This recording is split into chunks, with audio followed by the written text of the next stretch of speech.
ላይ እግዚአብሔር ታላቅ ነው። ማማረርን ማጉረምረም ትቻለው፣ አንደበቴን ቅኔ ሞልቻለው። ቢፈራረቅ ብርሃን ጨለማ ከቶ አልወርድም ከምስጋና ማማ። በድንኳኔ እልልታ በድንኳኔ ዝማሬ ሙሉ ነው። በማንነቴ ላይ እግዚአብሔር ታላቅ ነው። ማማረርን ማጉረምረም ትቻለው፣ አንደበቴን ቅኔ ሞልቻለው። ቢፈራረቅ ብርሃን ጨለማ ከቶ አልወርድም ከምስጋና ማማ። በድንኳኔ እልልታ ሙሉ ነው፣ በድንኳኔ ዝማሬ ሙሉ ነው። በማንነቴ ላይ እግዚአብሔር ታላቅ ነው። በድንኳኔ እልልታ ሙሉ ነው፣ በድንኳኔ ዝማሬ ሙሉ ነው። በማንነቴ ላይ እግዚአብሔር ታላቅ ነው። ወልድ መንፈስ ቅዱስ አሐዱ አምላክ አሜን። እግዚአብሔር ሰዎች እንደምን አላችሁ? እንደምን ሰነበታችሁ? አሜን። መመስገን የባህር ገንዘብ የሆነው ለአምላካችን ስለማንከፍለው ቸርነቱ ስለማይጓደለው የተሟላ ፍቅሩ ዛሬም ዘወትርም የተመሰገነ ይሁን። መዝገበ ምስጢር መዝገበ ሙዳይ የደህንነታችን መሰረት እመቤታችን ቅድስት ድንግል ማርያም ስሟ የተመሰገነ ይሁን። ቅዱሳን ጻድቃን ሰማዕታት ደናግል መነኮሳት መላእክትም ጭምር ቅዱስ ዕፀ መስቀሉ ያከበራቸው ቅዱሳን ሁሉ እንደየክብራቸው መጠን የተመሰገኑ ይሁኑ። አምላከ ቅዱስ ያሬድ አንደበታችንን ለምስጋና እንዲያከናውንልን የእርሱ መልካም ፍቃድ ይሁንልን። ኃይሌ ብርታቴ ክብሬ ሞገሴ የዘላለሙ የአብርሃሙ ሥላሴ እያለን እግዚአብሔር አምላክን ሁላችን ከመቀመጫችን ብድግ ብለን እልል እያለን እናመሰግናለን።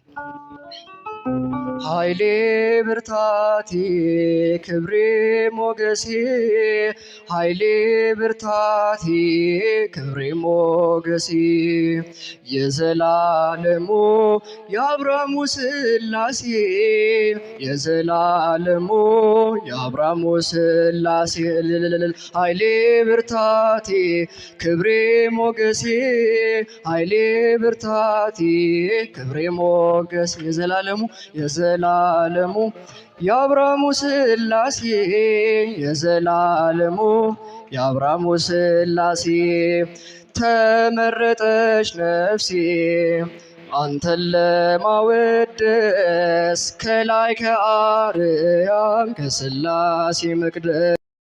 በስመ አብ ወወልድ ወመንፈስ ቅዱስ አሐዱ አምላክ አሜን። አምላካችን እግዚአብሔር በሰማይ በመላእክት በምድር በደቂቀ አዳም ዘንድ እንዲሁም በፍጥረታት ሁሉ የተመሰገነ ይሁንና ክቡር አባታችን መልአከ አርያም ኪዳነ ቃል በለጠ የኤረር ጽርሐ አርያም ቅድስት ሥላሴ ቤተ ክርስቲያን ዋና አስተዳዳሪ፣ ክቡር ወንድማችን በጣዕመ ዝማሬ ያገለገሉን ቀሲስ ሰይፉ፣ ሊቃውንተ ቤተ ክርስቲያን፣ መምህራነ ወንጌል፣ ካህናት ወዲያቆናት በየማዕረጋችሁ፣ ምዕመናን ወመናት፣ አዕርቆ ሕፃናት ሁላችሁም በልዑል እግዚአብሔር ስም እንደምን ሰነበታችሁ? እንደምን ዋላችሁ? እንደምን አመሻችሁ? አሜን። አምላካችን የልዑል እግዚአብሔር ስሙ በድጋሚ የተመሰገነ ይሁን። ነፋሱ ሲመጣ በወርሃ ሰኔ አቧራ ነው ያየነው። የሰኔና የሐምሌ አቧራ፣ የህዳርና የታኅሳስ ጭቃ አይጣ ላይ ድረስ ይባላል።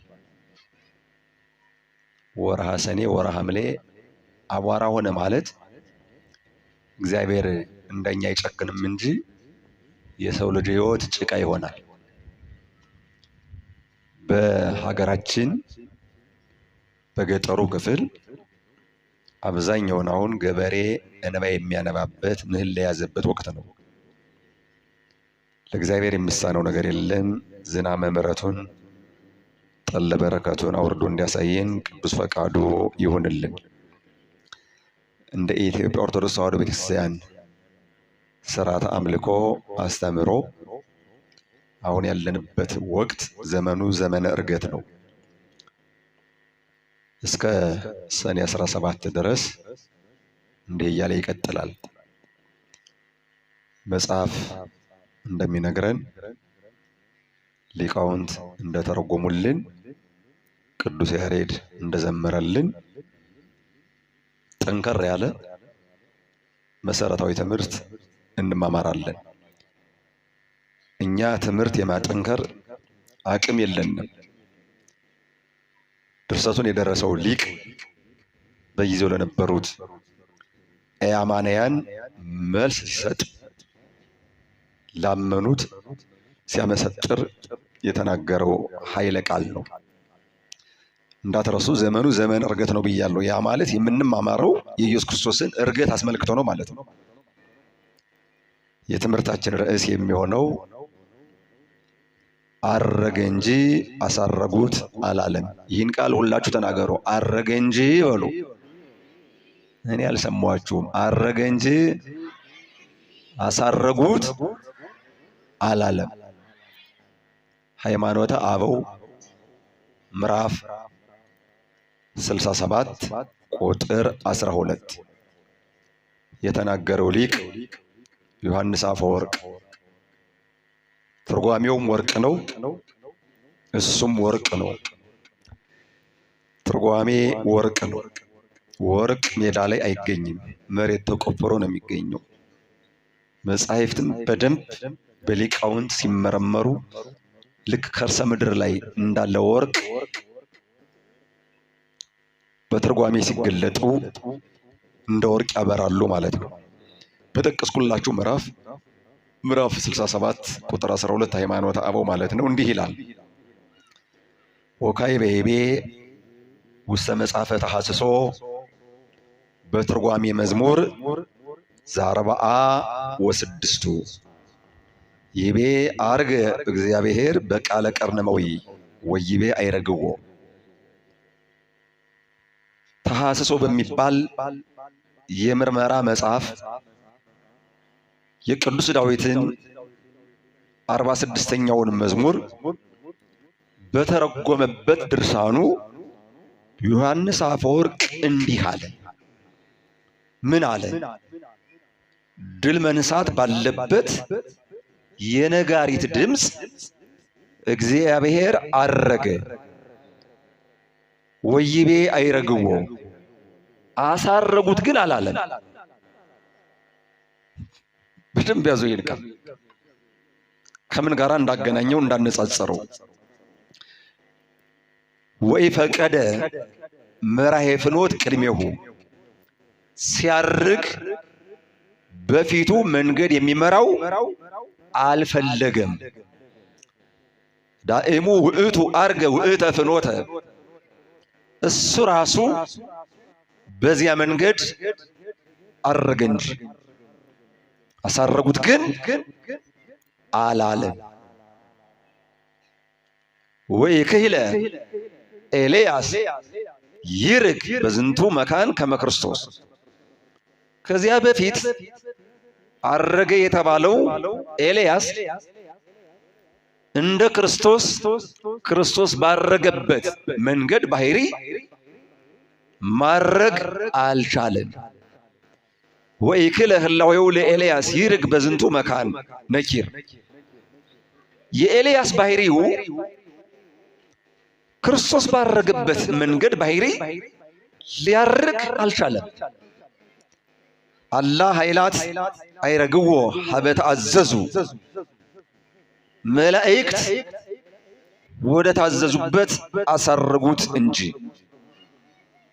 ወቃለ እግዚአብሔር እሰ ዋሂድ ለሊሁ አርገ በስልጣኑ፣ የእግዚአብሔር ቃል ስግው ቃል ሰው የሆነ ቃል ግን በስልጣኑ አረገ።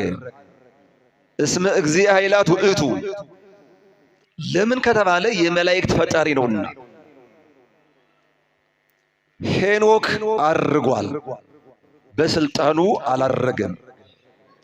ያሳረጉት እግዚአብሔር ልኮ አሳርጉት ብሎ ያዘዛቸው ቅዱሳን መላእክት ናቸው። ከሄኖክ ቀጥሎ አሁን ለንጽጽር የጠራ ነው ነቢዩ ኤልያስ በብቃቱ 3 ዓመት ከ6 ወር ሰማይን የለጎመ ዝናብን አቁሞ እሳትን ያዘነበ ንጹህ ድንግል ሲሆን ሲያርግ ግን በስልጣኑ አላረገም። የታዘዙ መላእክት አሳርገውታል። የእግዚአብሔር ቃል ግን የመላእክት ፈጣሪ እንደመሆኑ የሚያሳርገው አልፈለገም። ለምሳሌ አሁን ሁላችንም በዚህ አውደ ምሕረት አለን። ከእናንተ መካከል በጉባኤው ማጠቃለያ ወደ ቤታችሁ ስትሄዱ የኛ ቤት የት ነው የሚገኝ ብላችሁ ትጠይቃላችሁ? እርግጠኛ ነኝ አትጠይቁም። ትጠይቃላችሁ? ከክፍለ ሀገር የመጣ እንግዳ ግን የገሌ ቤት የት ነው፣ ፌርማታው የት ነው፣ የባሱ ቁጥር የት ነው፣ የባሱ ቁጥር 55 ነው አሉት አሉ እና ከክፍለ ሀገር መጥቶ 1 2 3 እያለ 55 ጊዜ ቆጠረ ይባላል። ተረዳችሁ? ለማያውቁት ከተማ ጫካ ነው። ምን ለማለት ነው የፈለኩት? እግዚአብሔር ኢየሱስ ክርስቶስ ወደሚሄድበት መሪ አያስፈልገውም፣ የሚያሳርገውም አላስፈልገውም፣ አያስፈልገውም። ቅዱስ ዮሐንስ አፈወርቅ የተረጎመው ቅድም እንዳልኳችሁ በመዝሙር 46 ቁጥር 6 ላይ ያለውን ቃል ነው። ሁልጊዜ በመዝሙረ ዳዊት ርዕሱ ተመርጦ ኃይለ ቃሉ ተጠቅሶ እንማማራለን።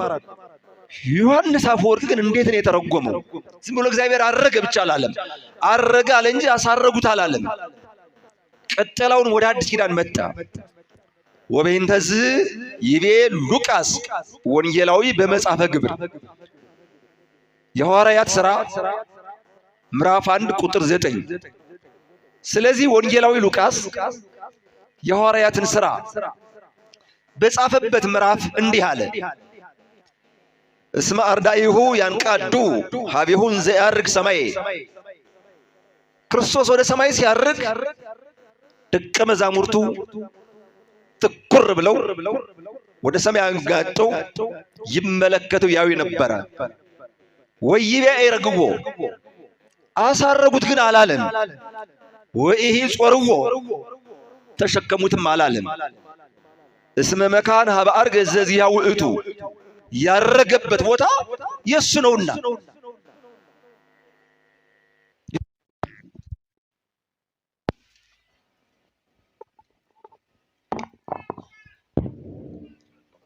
ምን እንደሆነ አልፎ አልፎ በአውደ ምሕረት ላይ መብራት ይጠፋል እና ሰምታችሁኛል። ካሁን በፊት ነፍስ ባይኖረውም ነፍሱን ይማረው ብያለሁ አይደል? እየሰማችሁ ነው? አሁን እርግጠኛ ነኝ አከበድከው፣ ይህን ማን ነው የሚረዳህ፣ እንዴት ነው የሚያውቁልህ እንደምትሉ አምናለሁ። ትክክል ነው። በጣም የረቀቀ ምስጢር ነው። ግን አንዳንድ ጊዜ መሰረታዊ ትምህርት ካልተማር ቅድም የመጣው ነፋስ አቧራውን እንዳወለለው እኛም በነፋስ የተመሰሉ መናፍቃን እንደ ዶሮ ላባ እያነሱ ሊወስዱን ይችላሉ። ይህ በጣም መሰረታዊ ትምህርት ነው። ልብ ብላችሁ ስሙ። እንዲህ ወመሰማያት ጾርዎ እምቅድመ እርገቱ እንዘ ይለብስ አባለ ገዚፈ ዘይሃምን። እምቅድመ ስቅለቱ ከስቅለቱ አስቀድሞ በኋላ ሲሄድ ቢታይ የሚታመም ስጋን ተዋሂዶ ሳለ በኋላ ሲሄድ ቢታይ እይተአቅፍ ቦቱ መኑሂ ማንም ማን አይጠራጠር።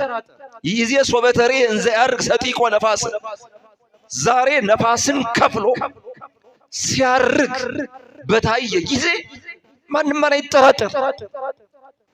ከስቅለት በፊት በኋላ እየተራመደው ከዛ ደግሞ ሞትን ድል አድርጎ ተነስቶ ያረገው ሌላ አይደለም፣ ኢየሱስ ክርስቶስ ነው። እሱም እግዚአብሔር ነው። እግዚአብሔር ደግሞ ሁሉን ይረዳል እንጂ የሚረዳው አይፈልግም። ይፈልጋል። ሁሉን ያግዛል እንጂ እሱን የሚያግዘው ይፈልጋል? በፍጹም። ሁሉን የሚረዳ ማንም ሊረዳው የማይችል ከሁሉ በላይ እስከሆነ ድረስ እስመ ሥጋሁን ይተወለጠ ሥጋው አልተለወጠም። ከስቅለት በፊት የነበረው ከትንሣኤ በኋላ ያው ነው። ስለዚህ ኢየሱስ ክርስቶስ እናንተ እንደምትሉት መናፍቃን አምላክ ያልሆነ ያላይደለ ሆኖ በሚያርግበት ጊዜ የሚያርግበት መንገድ ጠፍቶት በሰማይ ያሉ መላእክት መንገድ እየመሩት ያረግ አይደለም።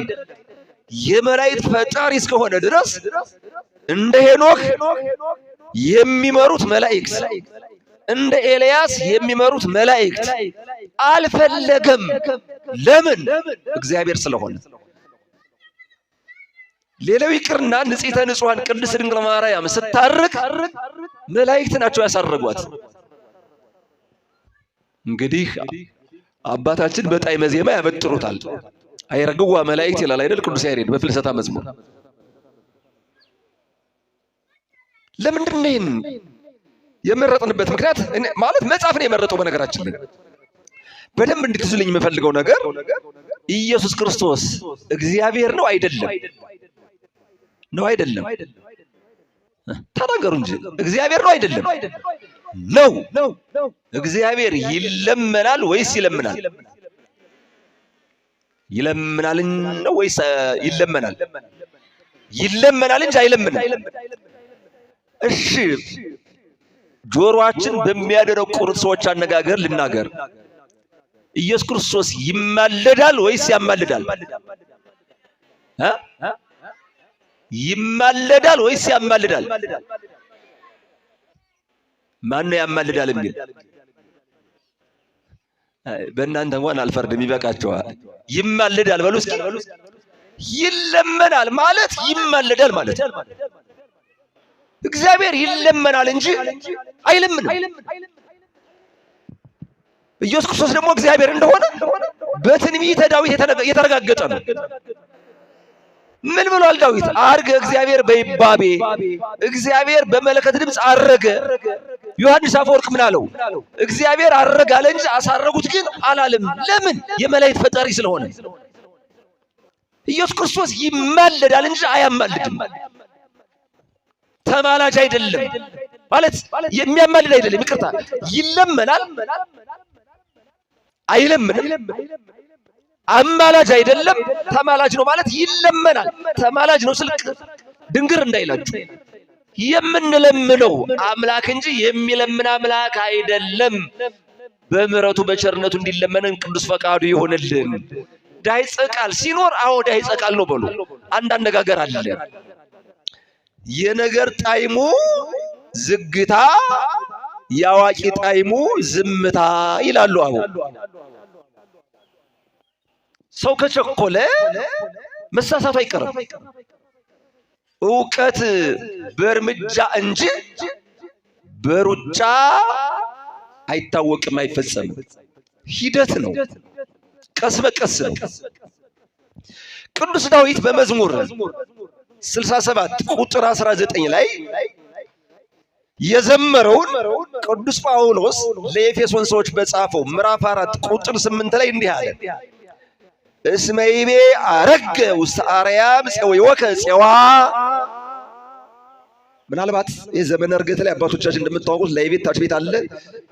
ምናልባት አርገ እግዚአብሔር በቃለ ቀርን ነው ያሉ፣ እንደዚያ ይላል። አርገ ማገሙ እንደዚያ ነው እንደሚገባኝ፣ ይቅርታል። ያው በመምራን ይታወቃል። መጽሐፍ ይላል ቅዱስ ጳውሎስ፣ መጽሐፍ ምርኮን ማርከህ ወደ ላይ ወጣህ ይላል። ወሀብከ ጸጋከ ለጓለ እመሕያው፣ ለሰው ልጆችም ጸጋን ሰጠህ። ምንትኑ እንከ እርገቱ ሶቤ ወረደ መትሕተ ምድር፣ ከሰማይ ወደ ምድር ካልወረደ አረገ መባሉ ምንድን ነው? ባይወርድ ኑሮ ለምን አረገ ተባለ? አያችሁ፣ ወዘሃሎ መልዕልተ ሰማያት፣ ከሰማያት በላይ ያለ ከመይፈጽም ኩሎ፣ ሁሉን ይፈጽም ዘንድ ወውቱ ወሀበ ጸጋ፣ እሱ ጸጋ መንፈስ ቅዱስን ሰጠ። ወከፈለ፣ ለሁሉም ለእያንዳንዱ እንደየድሉ ሰጠው። ወረሰየ እምሰባዝያሁ ሐዋርያተ፣ እንዲህም አድርጎ ከሱ ወገኖች የሱ ወገኖች ከተባሉት ከ120 ሰዎች መካከል 12ቱን ሐዋርያት አድርጎ መረጠ። ወምኔሆሙ ነቢያተ፣ ቀጥሎ 72ቱን አርድእት ወመምህራነ ቀጥሎ ኤጲስቆጶሳትን ወቀሳውስተ አሁንም ቀሳውስትን ወሊቃውንተ መተርጉማንን ማን ነው እንዲያርገው የመረጠ? ኢየሱስ ክርስቶስ በተነሳ በ40ኛው ቀን አረገ። ባረገ በ10ኛው ቀን መንፈስ ቅዱስ ላከ። ካልወረደ ግን አረገ መባሉ ምንድነው? መጽሐፍን ይጠቅሳል። ቅዱስ ጳውሎስ የቅዱስ ዳዊትን ጠቀሰ። ቅዱስ ዮሐንስ አፈወርቅ አስተባብሮ ተረጎመ። አንድ አባባል አለ። ሳይማሩ ማንበብ፣ ሳይሰሩ መመገብ፣ ሳይመገቡ መጥገብ፣ ሳይጠይቁ መረዳት፣ ሳይጠጡ መርካት፣ ሳይታጠቡ መንጻት አይቻልም።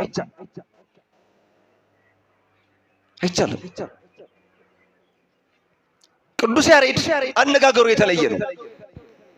በየትኛው አውደ ምሕረት ኃይለ ቃሉ ቢጠቀስ ከዓመት እስከ ዓመት 24 ሰዓት ቢነገር የማያልቅ የሚገርም የቤተክርስቲያን ሀብት አለ። 365 ቀናት ሰዓት ካላጠረ ምስጋናው የማያጥር አርገ በስብሐት ውስተ ሰማያት ነሲኦ ሥጋ ዘያውረደ አይረገ። እንደውም ግንቦት መድኃኔዓለም በማይሌቱ ይቆሙታል። ምንጩ ግን የፋሲካ ድጓን በምስጋና አረገ፣ ያላወረደውን አሳረገ። እየሰማችሁ ነው። ከኛ የነሳውን ሥጋ ይዞ በምስጋና አረገ። ተዋሂዶ ማለት ነው። ያላወረደውን ምን አለ? አሳረገ። ከሰማይ ሲመጣ ያለ ሥጋ ነው። ሃይማኖተ አበው ምዕራፍ 34 ቁጥር 11 ቅዱስ ባስልዮስ ዘቂሳርያ እያምጻ ሥጋ ምስሌው ሰቦ ወረደ። ከሰማይ ወደ ምድር በመጣ ጊዜ ሥጋን ይዞ አልመጣም። ያለ ሥጋ ወርዶ ከድንግል ማርያም በድንግልና ተጸንሶ በድንግልና ተወለደ እንጂ ከሰማይ ሥጋን ይዞ አልመጣም። ያረገው ግን ሥጋን ተዋሂዶ ነው። ሰው ሲሆን ኢየሱስ ክርስቶስ ተባለ። ሲያርግ ማን አሳረገው? ማንም። ስለዚህ አረገ እንጂ አሳረጉት አላለም። ለምን? እግዚአብሔር የሚያሳርገው መንገድ የሚመራው አይፈልግም። ሊቃውንት ለሰኔ ሚካኤል በዝማሬው ይሉታል። ያው ዘመነ ዕርገት ስለሆነ እንዳልኳችሁ ለወልደ አብ ዘይሳር መንግስቱ የእግዚአብሔር አብ የባህሪ ልጁ የኢየሱስ ክርስቶስ መንግስቱ የማይሻር በንፋተ ቀር ውስተ ሰማያት ዕርገቱ ወደ ሰማይ ባረገ ጊዜ በመለከት ድምፅ ነው። ምስለ ሚካኤል መልአክ የበውሎቱ ባረገበት ጊዜ በዓለመ መላእክት የመላእክት አለቃ ቅዱስ ሚካኤል ነውና፣ በነገራችን ላይ ማህሌት ላይ የደብሩ አስተዳዳሪ ካሉ ማህሌቱን የሚመሩት የደብሩ አስተዳዳሪ ናቸው። እየሰማችሁ ነው። አሁን የዛሬ ወር ሰላም ያደርሰን እንጂ የሐምሌ ሥላሴን ማህሌት የሚመሩት መልአከ አርያም ናቸው አይደል? ምን ያጠራጥራል? እንዲሁ አክብረው እንግዳ ሊጋብዙ ይችላሉ። ሲያርግ ማህሌቱን ይመረው የነበረ ቅዱስ ሚካኤል ነው። በማህሌትም እኮ ስንጀምር ሚካኤል ብለን ነው አይደል? ምን ጀምር የመጀመሪያው ማህሌት ያስታውሳታል። ማህሌት የማይወድ ሰው በየቀኑ ምርጥ ድንቁርና ያመርታል። እሺ፣ የዘወትር ጉባኤ ማህሌት ነው። የዘወትር ትምህርት፣ የዘወትር ወንበር በጣም የተለየ ነው። ምስለ ሚካኤል መልአክ የበውሎቱ ቅዱስ ሚካኤል እየመራቸው ዘመሩለት። እስኪ እናንተም ዘምሩ እልል በሉ እስኪ፣ በእውነት ዘመሩለት ይላል። ዘመሩለት። በጣም የሚደንቅ ነው። ምዕመናን ኃይላተ ጸላእት አተቱም ፍኖቱ። እሱ ሲያርግ መላእክት ዘመሩለት አለ እንጂ አሳረጉት ግን አላለም። እሱ ሲያርግ የአየር አጋንንት የሚያርግበትን መንገድ ለቅቁ። ኃይላተ ጸላእት አተቱም ፍኖቱ ማለት ይሄ ነው። ልዑላነ ኃይል ተፈስሑ በመዊኦቱ። ኃይለ ቃል መርጦ ቤት እየመቱ ስንኝን ከስንኝ ጋር እያስተሳሰሩ እያመሳጠሩ መናገር ለኢትዮጵያ ሊቃውንት የተለመደ ነው። በተለይ ቅዱስ ያሬድና አባ ጊዮርጊስ። አሁን አባ ጊዮርጊስ ሲታዩት የመጽሐፈ ምስጢር መግቢያ ቤት እየመታ ነው። አርጋኖን መግቢያ ቤት እየመታ ነው። በሰዓታቱም እንኳን እንደዚያ ነው አይደል? እያመሰጠረው ነው የሚሄድ። የልዑል ኃይላት የተባሉ ቅዱሳን መላእክት ወልድ ኢየሱስ ክርስቶስ ዲያብሎስን ድል ነስቶ ነፍሳትን ማርኮ ሲያርግ ባዩት ጊዜ ድል በመንሳቱ ደስ አላቸው። ህብስተ ሕይወት ክርስቶስ ውእቱ። ታዲያ ይህ ማን ነው ካላችሁ የሕይወት እንጀራ ክርስቶስ ነዋ። ጽዋ ሕይወት ናሁ ዝንቱ። ጽዋ መድኃኒትም እንጀራ ብቻ ሳይሆን የሕይወት መጠጥም እሱ ነው። አርገ ሰማያት በሃዳስ ትስቢቱ በመለኮቱ። በባህሪ ስልጣኑ ሐዲስ ሥጋን ተዋሂዶ ወደ ሰማይ አረገ። ምን ሆነ? አብ በወልዱ ተፈስሐ ቦቱ። እንደው መምህራን ይህን ለመግለጽ ይከብዳል። እናንተ በምን ደስ እንደሚላችሁ ይታወቃል። ታዝበናቸዋል። እሺ ታዝበናቸዋል። አሁን እዚህ ወጣቱ ምን ደስ እንደሚያሰኘው ይታወቃል። እንደው በዚህ ሰዓት ከዚህ መገኘታችሁ እግዚአብሔር ይጠብቃችሁ። በእውነት እግዚአብሔር አብ መሬት ላይ በሚደረገው በሰዎች ስሜት በሚለካው ነገር ደስ አይለውም። ደስ ያለው መቼ ነው? ልጁ ኢየሱስ ክርስቶስ ሞትን ድል ነስቶ ሲያርግ አብ በልጁ ደስ አለው ይላል። እናንተም ደስ ይበላችሁ። በእውነት የደስታ መገለጫ ደግሞ እልልታ ነው። አብ በልጁ ደስ አለው። የሚገርም እኮ ነው በእውነት። ሲሰቀል በመስዋዕቱ አደነቀ። ዋንከር አብ እምዝንቱ መስዋዕት። ከዚህ መስዋዕት የተነሳ እግዚአብሔር አብ አደነቀ። በቀራንዮ ስጋው ሲቆረስ ደሙ ሲፈስ አደነቀ። በቀራንዮ ስጋውን ሲቆርስ ደሙን ሲያፈስ የተደነቀ አብ አሁን ደግሞ ያላወረደውን ስጋ ተዋሂዶ ሲያርግ እግዚአብሔር አብ ደስ አለው። ማን ደስ አለው? ማን ደስ አለው? እንደዚህ የበለጠ ደስ ያለ ይመስላችኋል? በእያንዳንዱ ዲሽ ቤት እንዴት እንደምታጨበጭቡ እናውቃቸዋለን። አቤት ያንተ ያለ እግዚአብሔር በእውነት በቤቱ ያኑራል። ሶበ አርገ ወልድ ፈጽሞ ለዳዊት ትንቢቱ። ወልድ ኢየሱስ ክርስቶስ የዳዊትን ትንቢት ፈጽሞ ባረገ ጊዜ የዳዊት ትንቢት የትኛው ነው? አርገ እግዚአብሔር በይባዮ በቃለ ቀርን። እግዚአብሔር በምስጋና በመለከት ድምፅ አረገ ብሎ የተናገረው ሌላው ትንቢት የትኛው ነው? አረገ ውስተ አርያም ጽዮን ወከጽዋ፣ ምርኮን ማርከህ ወደ ሰማይ ወጣ ብሎ የተናገረው ይህን ትንቢት ፈጽሞ ባረገ ጊዜ ወልድ ኢየሱስ ክርስቶስ ባረገ ጊዜ እግዚአብሔር አብ ደስ አለው። አንበሮ ዲበ መንበሩ ዘመፍርህ ሬቱ። ያን የተዋሃደውን ስጋ ሲያዩት በሚያስፈራ ከመብረቅ ይልቅ በሚያንጸባርቅ ከፀሐይ ይልቅ በሚያበራ ልዩ በሆነ ዙፋን ላይ ያስቀመጠው ማንን? ከኛ የነሳውን ስጋ። ቅዱስ ሚካኤል ማህሌቱን ሲመራ ቅዱስ ሚካኤል አዋጅ፣ ቅዱስ ገብርኤል አዋጅ ተናገረ። ከሰማይ ወደ ምድር መውረዱን ወይም ርደቱን ለድንግል ማርያም ያበሰረ፣ ከምድር ወደ ሰማይ ማረጉን ለመላእክት ያበሰረ። ከሰማይ ወደ ምድር ሲመጣ ለድንግል ማርያም ነገራት፣ አበሰራት። በድንግልና ጸንሰሽ በድንግልና ትወልጃለሽ ብሎ ወደ ሰማይ ሲያርግሳ ጸራ ገብርኤል እምሰማይ ዘይብል። ቅዱስ ገብርኤል ከሰማይ ሆኖ እንዲህ ብሎ ጮሆ ተናገረ። ምን ብሎ? ጻኡ ተቀበሉ፣ መላእክት ውጡና ተቀበሉ። መጻ ወልደ አምላክ ለቢሶ ስጋ ማርያም ወፀውዮ ነፍሳተ ዓለም።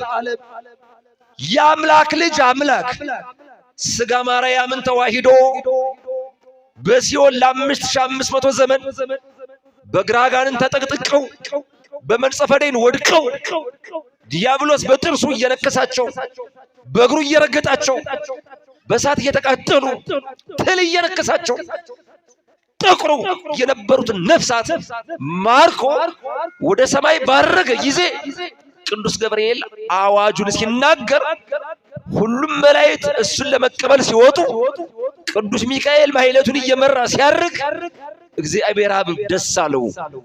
ስለዚህ አረገ እንጂ አሳረጉት ግን አላለም። እየሰማችሁ ነው? የቤተ ክርስቲያን መሰረታዊ ትምህርት ይሄ ነው። ስለዚህ ኢየሱስ ክርስቶስ ይለመናል ወይስ ይለምናል ስትባሉ ይለመናል እንጂ አይለምንም። ለምን? እግዚአብሔር ስለሆነ። እግዚአብሔር ለመሆኑ ማረጋገጫው ማን ነው እንዴ? በብሉይ ኪዳን ትንቢት በመናገር አንደኛ የሆነው 150 መዝሙራትን በመዝሙር ትንቢት የተናገረ ንጉሥ ነቢይ ልበ አምላክ የአምላክ ልብ የተባለ 40 ዓመት እስራኤልን ያስተዳደረ እንደውም በቤተ ክርስቲያን ቅዳሴ እንደምትሰሙት ተውዎ ልቡና ለዳዊት አይደለም የሚባለው ወጥበው ለሶሎሞን። ለዳዊት ማስተዋል ተሰጠው፣ ለሶሎሞንም ጥበብ ተሰጠው። እንደ ዳዊት ልበኛ እንደ ሶሎሞን ጥበበኛ የለም።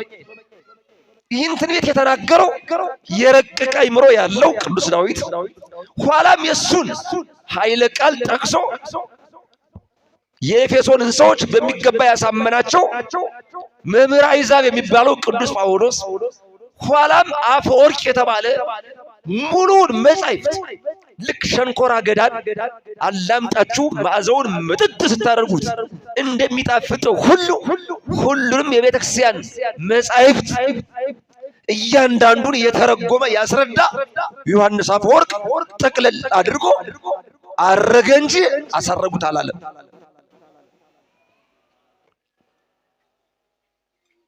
አሁን ችግሩ ከግቢ ስንወጣ ይጠፋናል። አባ ማቴዎስ የሚባሉ አንድ ግብፃዊ አባት እንዲህ አሉ። ጆሮ የሰማውን አእምሮ ይረሳዋል፣ ልብ የሰማውን ግን ጊዜ ፈጽሞ ሊያጠፋው አይችልም። እየሰማችሁ ነው? ዓለም አሁን የመድን ክርስቶስ ሕያው ሃይማኖትን በተግባር ለማየት ተጠምታለች። እምነትን መስማት ብቻ ሳይሆን እምነትን መኖርን ትፈልጋለች። ስለ ክርስቶስ የሚተርኩ መጻሕፍት ብዙዎች ናቸው። ስለ ክርስቶስ የሚሰብኩ ሰባኪዎች ብዙዎች ናቸው። ከክርስቶስ ጋር የሚኖሩና ከሱ ጋር የሚነጋገሩ ግን በጣም ጥቂት ናቸው። በጣም ጥቂት ናቸው። በጣም የሚገርም ነው። ወርቃማ አባባል የሚባል ንግግር አለ። እናንተ እናኛ በጣም የዋሆች ነን፣ ዘመኑንም አናውቅም፣ የአባቶቻችንም ትምህርት አናውቅም፣ በዘፈቀደ እንኖራለን።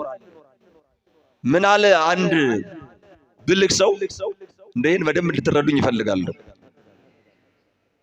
ተኩላን ምንም ብትንከባከበው አንድ ቀን ወደ ጫካ መመለሱ አይቀርም። እየሰማችሁ ነው? የፈለገ ብትንከባከቡት ተኩላ አንድ ቀን ወደ ጫካ መመለሱ አይቀርም። አብረናለን፣ እንደዚህ ነን፣ እንደዚህ ነን፣ እንደዚህ ነን፣ እንደዚህ ነን የሚሉ ሰዎች ቀን ካገኙ ተኩላ ናቸው። ምንድናቸው? ተኩላ ናቸው። በጎች በጫካ ውስጥ አሉ። አንዲት እናት በግ ግልገል ወለደች። ያ የበጊቱ ግልገል ቢያለቅስ እንደኛ ያለቅስ እንጂ ቢያለቅስ ያ ተኩላ የሚምረው ይመስላችኋል? ይምረዋል? ይምረዋል? አንድ ሕፃን ሜዳ ላይ ወድቆ ተገኘ። ቢያለቅስ ጅብ ቢያገኘው አለቀሰ ብሎ የሚምረው ይመስላችኋል? አንበሳ ቢያገኘው አለቀሰ ብሎ የሚምረው ይመስላችኋል? ከዚህ ሃይማኖት የወጡ የራቁ ሰዎች ጭካኔያቸው እንደዚያ ነው። በደንብ ያዙልኝ። የኛ ቤተክርስቲያን የተስፋፋችው በሁለት ነገር ነው። አንድ በመጽሐፍ፣ ሁለት በአፍ። በሰይፍ የተስፋፋ ሃይማኖት የለንም። ግልጽ ነው አነጋገሬ። በሰይፍ የተስፋፋ ሃይማኖት የለንም። ይህን ተረዱ። ሐዋርያት በመጽሐፍ ሊቃውንትም በመጽሐፍ መጽሐፉን እያነበቡ ጥርት ባለ አፍ በመናገር ጥርት ያለ ቃል ሲናገሩ ደግሞ ሲተረጉሙ አፈወርቅ ልሳነ ወርቅ እየተባሉ ጥሩ ቃል ስለተናገረ ስለተረጎመ ስላመሰጠረ የእመቤታችን ስዕል አፈወርቅ ብላ የጠራችው ዮሐንስ አፈወርቅ አረገ እንጂ ያሳረጉት አላለም። በዘመኑ እንደምታውቁት የሚተረጉም ሳይሆን ከዘንዶ የረዘመ ምላስ ነው ያለ። አንድ ሊቅ ምን አለ ደግሞ መሰላችሁ? ምላስ አጥንት ሳይኖረው አጥንት ይሰብራል አለ። እየሰማችሁ ነው? እስኪ ተናገሩ። ምላስ በሉ። አጥንት ሳይኖረው አጥንት ይሰብራል። አጥንት የሌለው ምላስ አልሰበራችሁም? ሌላው ይቅርና ቤተክርስቲያኒቱን ለመስበር አልተሞከረም? ዘግናኝ የሆነ ቃል አልሰማችሁም? የመጨረሻው የጭካኔ ቃል አልሰማችሁም? እገሌ ገሌ አላላችሁም፣ ግን ታውቁታላችሁ።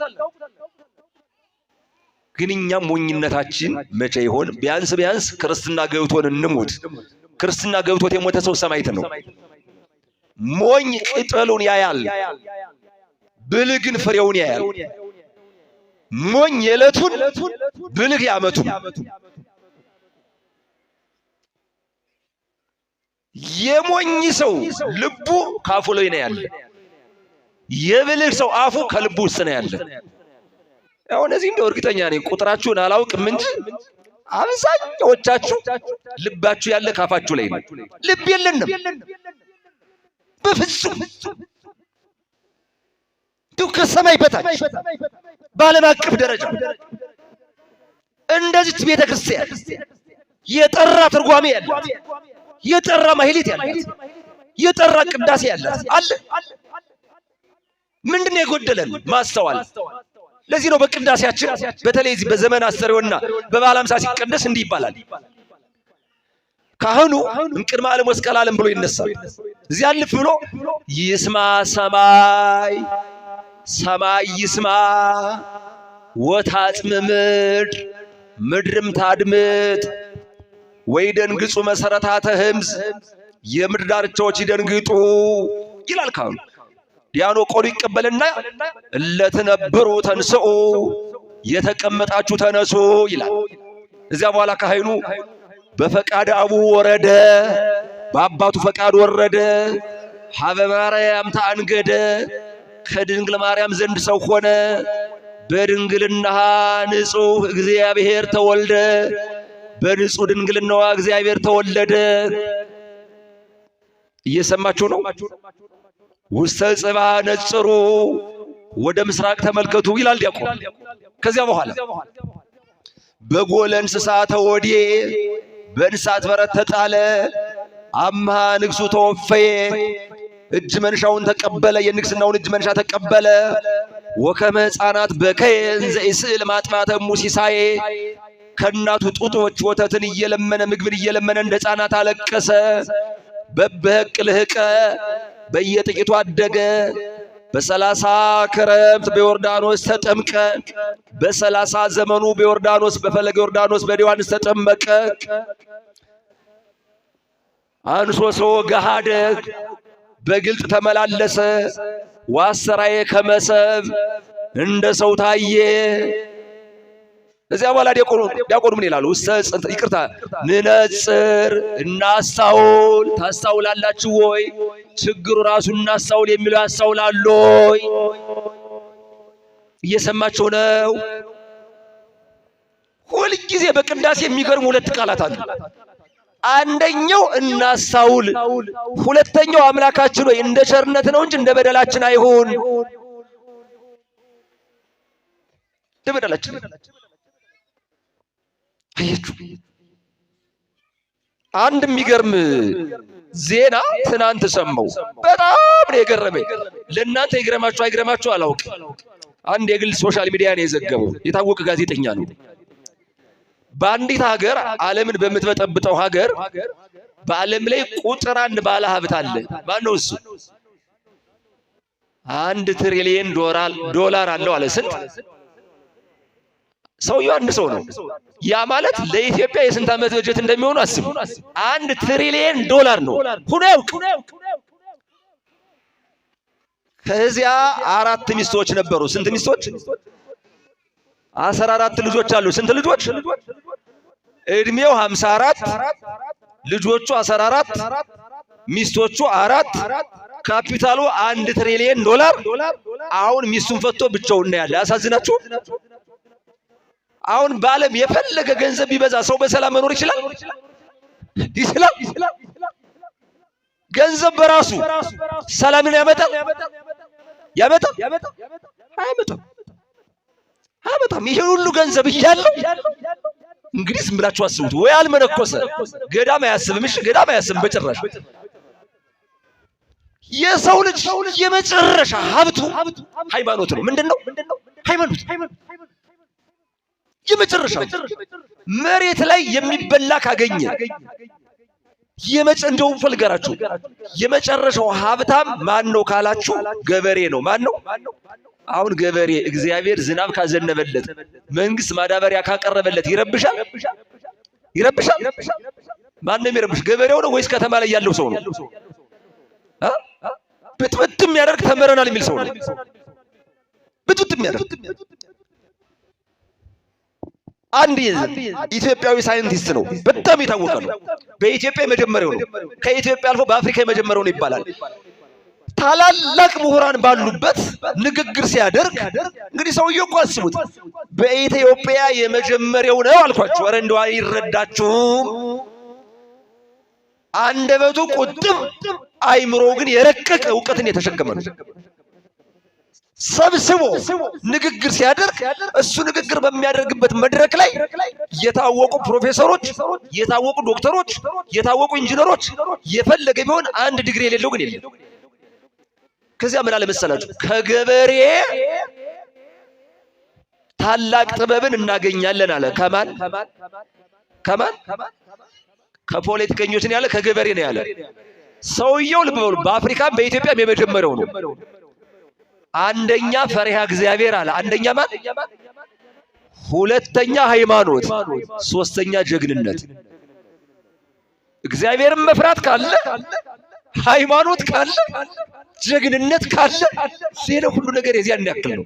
የፈለገ ቢኖረን ልንገራችሁ፣ የፈለገ ቢኖረን ለሰው ልጅ የመጨረሻ ሀብቱ እንዳልኳችሁ በሰማይ እግዚአብሔር በምድር ሀገር አይካዱም። የመጨረሻ መኖሪያችን የት ነው ካላችሁ ክርስቶስ አርጎ በአብ ቀኝ ባለበት ነው። ለዚህ ነው ቅዱስ ጳውሎስ ዘላይሉ ሀልው አኮ ዘበምድር፣ በምድር ያለውን ሳይሆን በሰማይ ያለውን ሹ ሀባሎ ክርስቶስ በየማነ እግዚአብሔር ይነብር። ይኸውም እግዚአብሔር ክርስቶስ ባለበት በአብ ቀኝ ነው። ክርስቶስ አርጎ ያለው በአብ ቀኝ ነው። እኛም አስቡ የተባለው የትኛውን ነው? ያንን ነው። አንድ ሰው አንድ ቀን ጭው ባለ በረሃ ሲሄድ ስንቁ አልቆበት ውሃ ጠፍቶበት ሆዱን ራብ እየወረበረው ጉሮሮውን እሳት እያቃጠለው ውሃ ጥም እያቃጠለው ሲሄድ በርቀት አንዲት ከረጢት አየ። በርቀት ያን ባየ ጊዜ እንጀራ ያለ መስሎት እየሮጠ ሄዶ ያን ከረጢት አንስቶ ሲከፍተው ወይም ያችን ከረጢት አንስቶ ሲከፍታት ሙሉ አልማዝ አገኘ። ምን አገኘ? ፈልጎ ሄደ። እንጀራ ነው ወይስ አልማዝ ነው?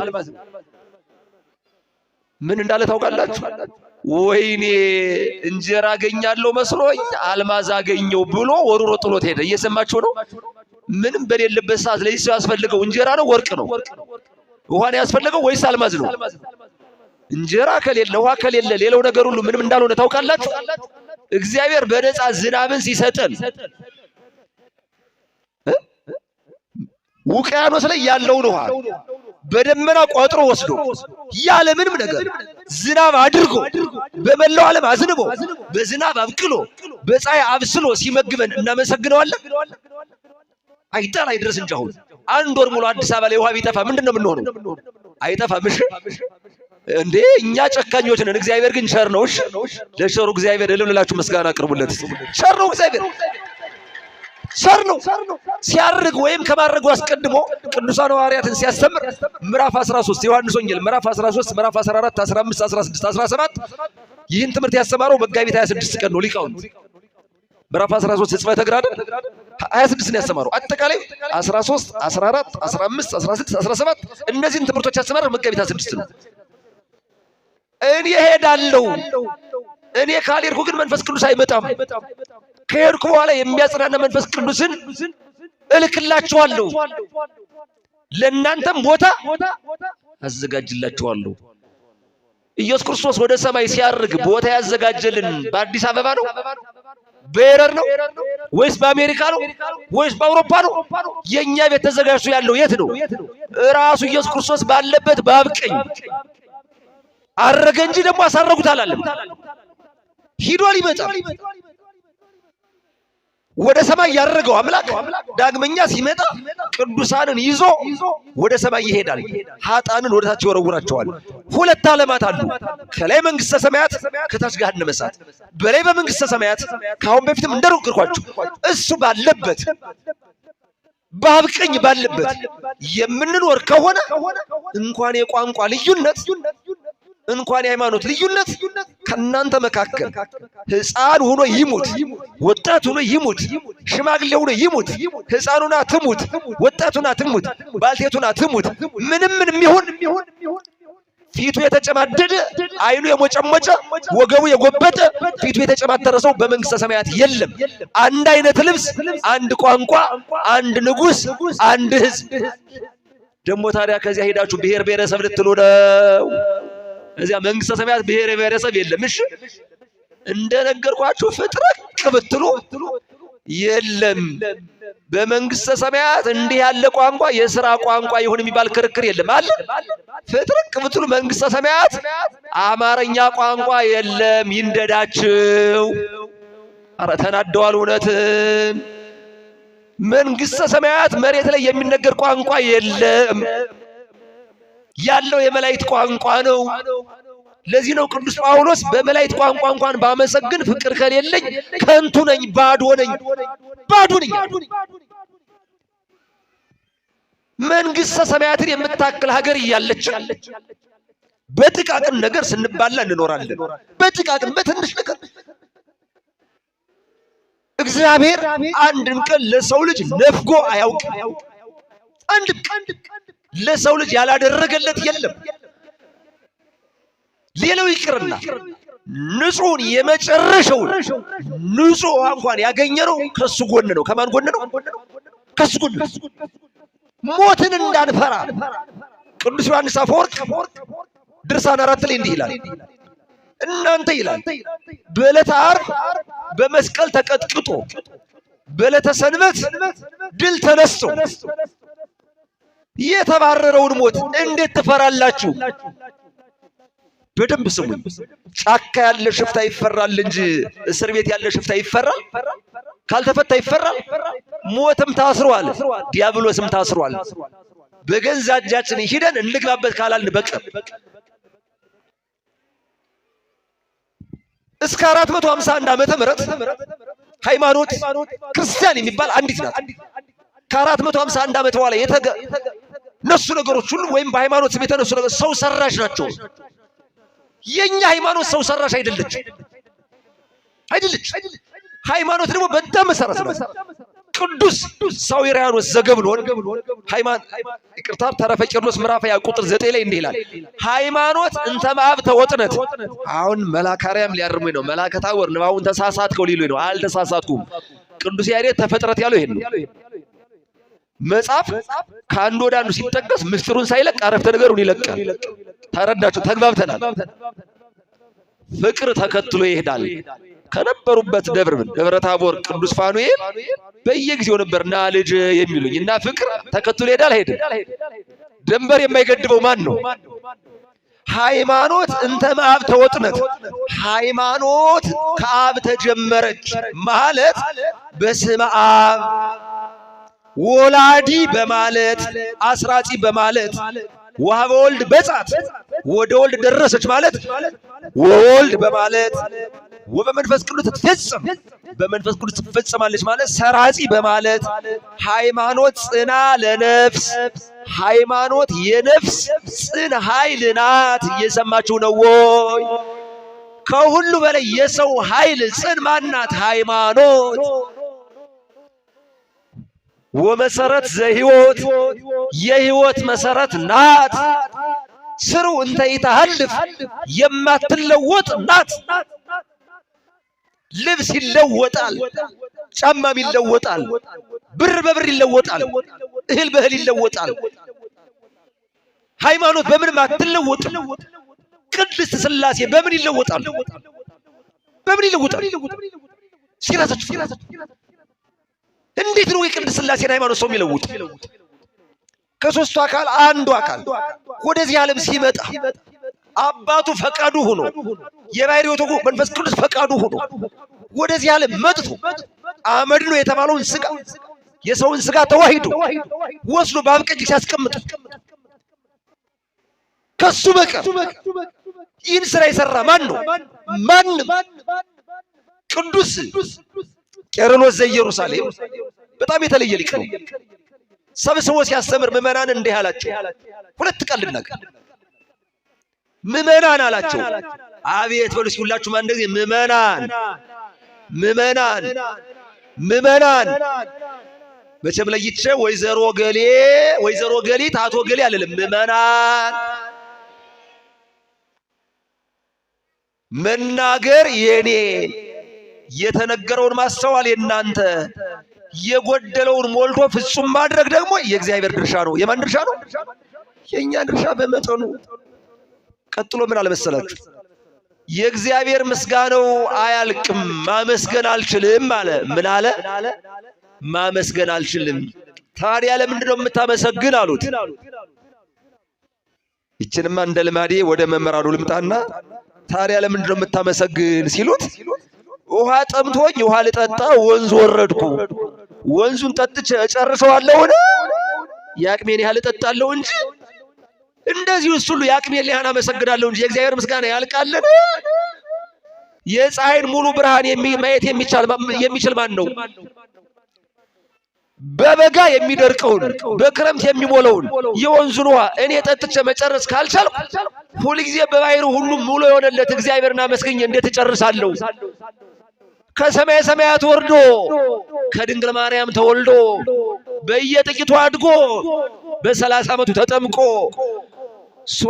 ገዳም ገብቶ 40 መዓልት 40 ሌሊት ጾሞ ኋላም ሐዋርያትን መርቶ በሰርግ ቤት ተገኝቶ ውሃውን ለውጦ ወይን ጠጅ አድርጎ 5 እንጀራ አቅርቦ 2 ዓሣ አቅርቦ ሴቶችና ሕፃናት ሳይቆጠሩ ለ5 ሰው ያጠገበ 3 ዓመት ከ3 ወር ወንጌልን ዙሮ አስተምሮ በመስቀል ላይ ተሰቅሎ የእሱን መሰቀል ፍጡራን ጨክነው ሲያደርጉት እሱ ግን ፀሐይን ብርሃን አልብሶ የፈጠረ ነውና ብርሃን አልብሶ የፈጠረኝ አምላኬ ራቁቱን ተሰቅሎ እኔ አይሁድ ራቁቱን ሆኖ እንዲያዩት አላሳይም ብላ ፀሐይ የጨለመችለት፣ ጨረቃ ደም የሆነችለት፣ ከዋክብት የረገፉለት፣ መቃብራት የተከፈቱለት፣ ድንጋዮች እንደ ዳቦ የተቆራረሱለት፣ ሰማይ የተንቀጠቀጠለት፣ ምድርም የተንቀጠቀጠችለት፣ ውቅያኖስም የደነገጠለት፣ የቤተ መቅደሱ መጋረጃ ከ2 እስከ 3 የተቀደደለት 3 መዓልት 3 ሌሊት በከርሰ መቃብር አድሮ ሞትን ድል አድርጎ